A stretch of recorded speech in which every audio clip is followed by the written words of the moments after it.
Good morning. Today is Tuesday, July 8th, 2025.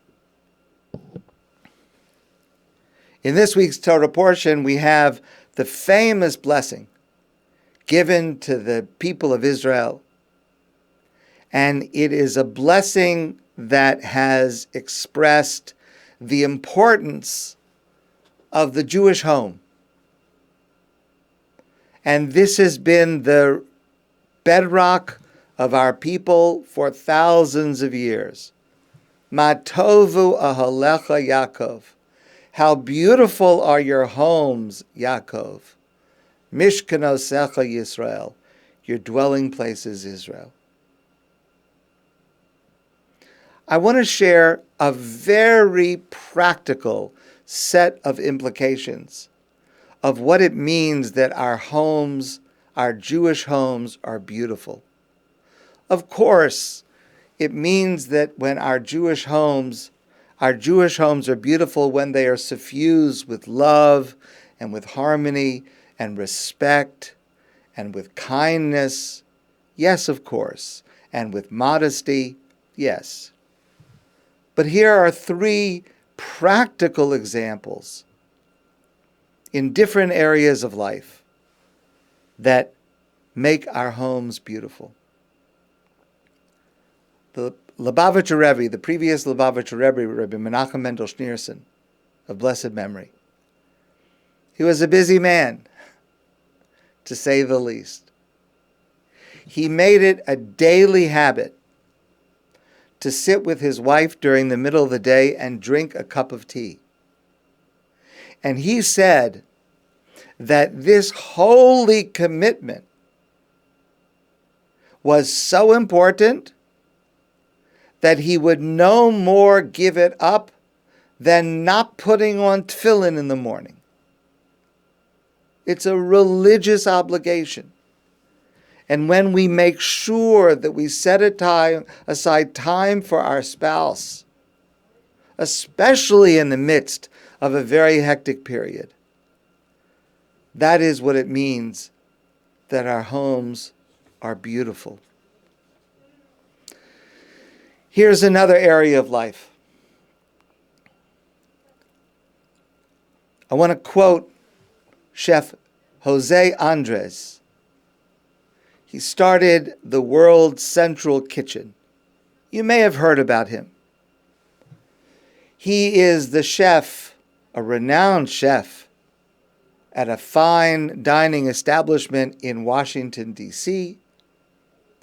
And he is more well known for going to disaster zones, and setting up kitchens. He has fed millions of people all over the world, including in Gaza and including in Israel, in the aftermath of October 7th, and also recently in Israel, when the Iran missile strike was going on and people were displaced from their homes. Chef Andres set up feeding places for them. And so he made a comment. Now, I just want to say that the quote that I'm going to share with you is referring to United States policy on immigration. Let's leave aside the politics, whether you agree with that or disagree with that. Let's leave that aside and just focus on the quote. He said, "I don't believe in higher walls. I believe in longer tables." We all need longer tables. The blessing of Mah Tovu Ohalecha Yaakov, that our homes are beautiful, is when there are long tables and they are filled with people with whom we are sharing what we have. And not just sharing what we have, but welcoming and making feel warm and wanted people around our table. That leads to Mah Tovu Ohalecha Yaakov. And though these are mundane activities, it is crucial that we see the holiness in these mundane acts of respect and kindness for our spouse and graciously sharing what we have with others. Here's part of a poem by William Wordsworth. Not in utopia, subterranean fields, or some secreted island heaven knows where, but in the very world which is the world of all of us, the place where in the end we find our happiness, or not at all. That place is our home, the Jewish home, which is sanctified by mundane acts. Mah Tovu Ohalecha Yaakov. How beautiful are the Jewish homes of our people. And there is today another kind of beauty in a Jewish home. So there's a new word that's added to our Hebrew vocabulary. The Hebrew word miluima, or miluimot. And that's a combination of two words. Miluim, which means the reserves.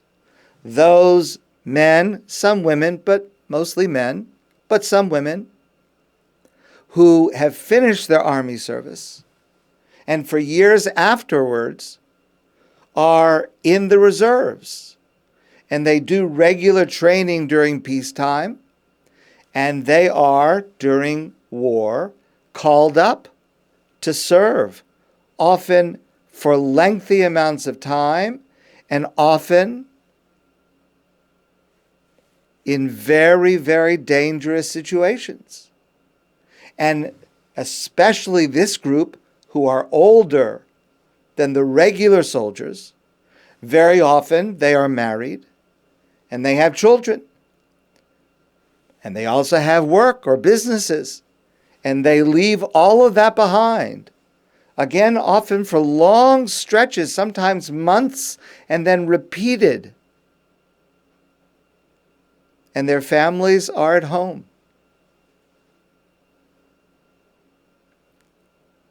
And many, many thousands and thousands of Israeli women are at home with their children,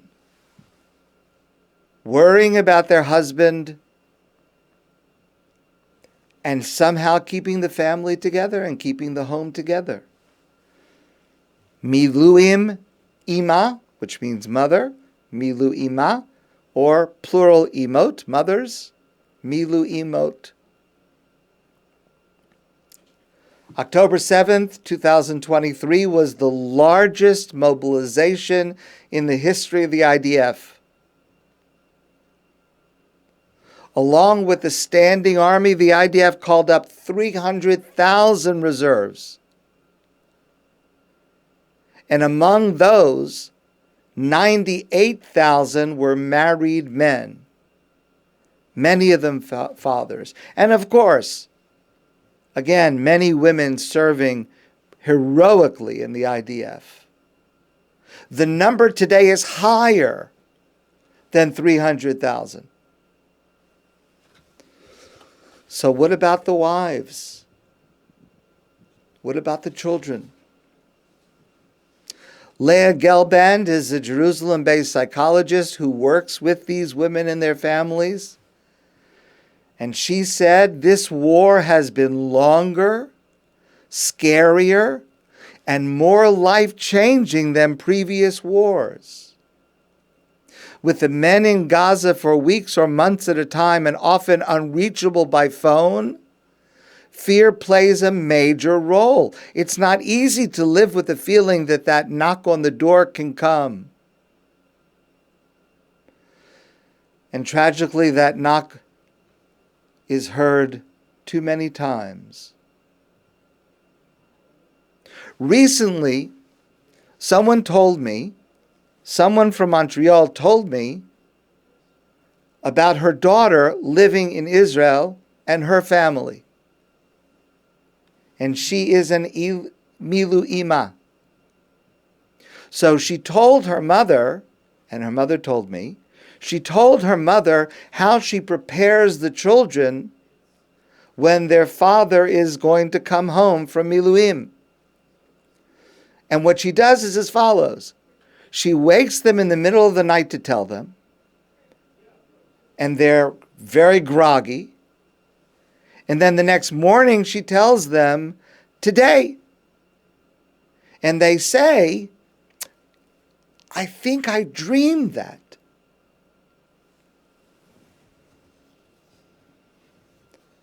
And she does that to try to make the transition, which is so difficult and so emotionally draining, a little bit easier.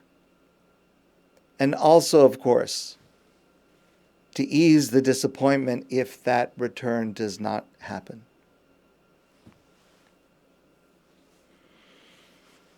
For many,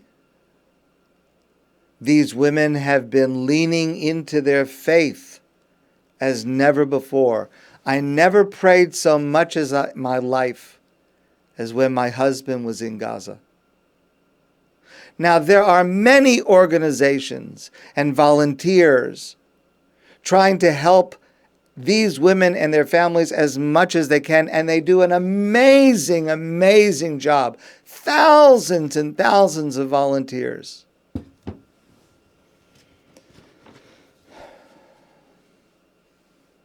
But here's the thing. One woman said, being part of the future of this nation is hard, but it's also a privilege. The hardest thing and the right thing are sometimes the same. We, referring to the women, heroically taking care of their families and their homes where their husbands are fighting at war. We have a part in ensuring the future of Am Yisrael, the Jewish people, and Medina Yisrael, and the state of Israel. These homes are expressing a uniquely deep expression of Mah Tovu Ohalecha Yaakov. How beautiful are your homes, Israel, when there are people with such heroism and courage and stamina and faith to be able to hold their families together while their husbands are fighting. Mah Tovu Ohalecha Yaakov. In ways that are mundane and ways that are heroic, the Jewish family is indeed the bedrock of the blessing of the Jewish people. My friends, I wish you a great day, and I look forward to seeing you soon in person.